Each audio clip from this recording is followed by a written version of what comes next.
મિત્રો, ભારતમાં બનેલી આ ઘટનાઓ પર વિશ્વાસ કરવો ખરેખર મુશ્કેલ છે.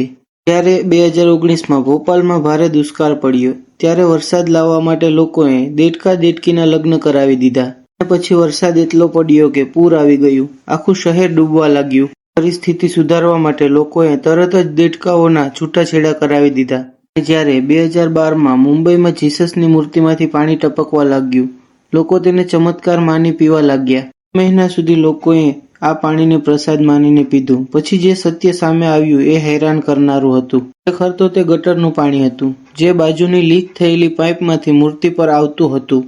અને બિહારમાં તો ચોરોએ હદ કરી દીધી. 60 મીટર લાંબો લોખંડનો પુલ ધોળા દિવસે ગાયબ કરી દીધો.